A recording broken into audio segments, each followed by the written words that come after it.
Welcome back to my channel. তো আজকে আমার এই চ্যানেলে দেখবেন কলার মোচা। এটা আপনারা যারা যেখানেই থাকেন না কেন আমরা সবাই মোটামুটি এই কলার মোচাটাকে চিনি। তো দেখুন এই কলার মোচাটাকে উপরের যে লাল খোসা আছে না, এগুলো কিছুটা ফেলে দিব, 4 থেকে 5টা ফেলে দেওয়ার পরে যে খোসাটা থাকে ওটা দিয়ে আমরা অনেক সুস্বাদু একটা পেঁয়াজু তৈরি করব। তো আমার সঙ্গেই থাকবেন, পুরো ভিডিওটা দেখবেন। আর কখনো দেখবেন কি যে ফার্স্টের যে কলার মোচার যে এই অংশগুলো থাকে এখানে কিছু শক্ত মতো একটা ডাটার মতো থাকে, এই শক্ত ডাটাটা ফেলে দিতে হবে। তারপরে ভিতরেরগুলো অতটা শক্ত থাকে না, নরম থাকে, ওটা বুঝে আপনি পরিষ্কার করে নেবেন। তো দেখুন আমার কাছে 3টা কলার মোচা আছে।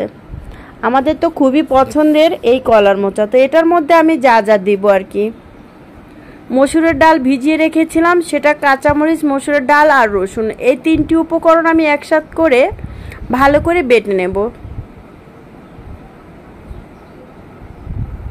বাটাটা শেষ হয়ে গিয়েছে।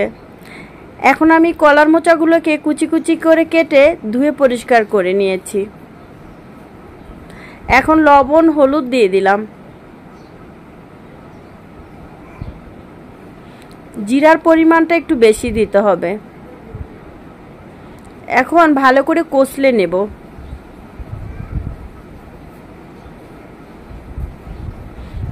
দিয়ে দিচ্ছি পরিমাণ মতো একটু চিনি। তো এই পাশে দেখতেই পাচ্ছেন এই কালো দলা মতে, তো উপর থেকে যে খোসা খোসা লাগবে ওটাকে একটু পাটায় হালকা করে বেটে নিতে পারেন। এই মাখানো পরে যেটা দেখবেন উপর দিয়ে একটু বড় বড় থাকে ওইটাকে বেটে নিতে হবে, কলার মোচাটাই।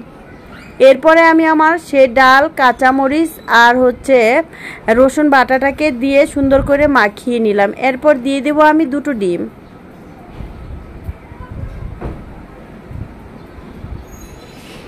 ডিম 2টো দিয়ে সুন্দর করে মাখিয়ে ম্যারিনেট করে রেখে দেব 20 মিনিটের জন্য। তো 20 মিনিট পরে চলে আসলাম, চুলায় একটা প্যান বসিয়ে দিয়েছি, সেই প্যানের মধ্যে তেলটা গরম হয়েছে। তো গরম তেলের মধ্যে এটাকে আমি সুন্দর করে ভাজবো। এটা কিন্তু খেতে বেশ সুস্বাদু, খেলে মনে হবে যে আপনি চিংড়ি মাছের বড়া খাচ্ছেন।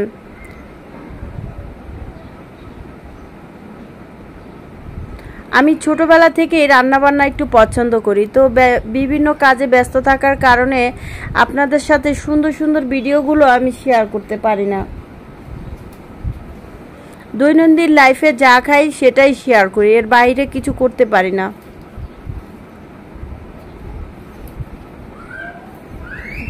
তো এক এক করে আমি বড়াগুলোকে সুন্দর করে তেলে দিয়ে দিলাম।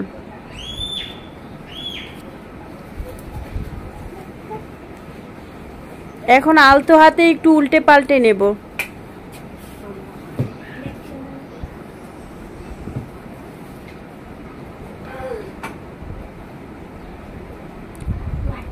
একটু মুচমুচে করে খেতে চাইলে আপনারা অবশ্যই এটার মধ্যে ডালের অংশটা বেশি করে দিবেন। এটাকে কলার মোচার কোপ্তা বলে।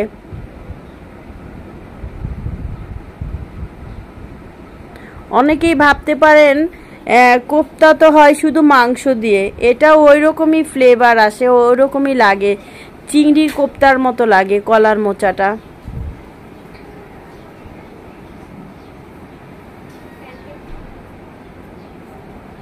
তো যাই হোক, ভাজাটা হয়ে গিয়েছে, এখন পরিবেশন করে খাবো। বিসমিল্লাহ। সেই টেস্ট। তো আমার ভিডিও রেগুলারলি আমার পাশেই থাকবেন এবং দেখবেন।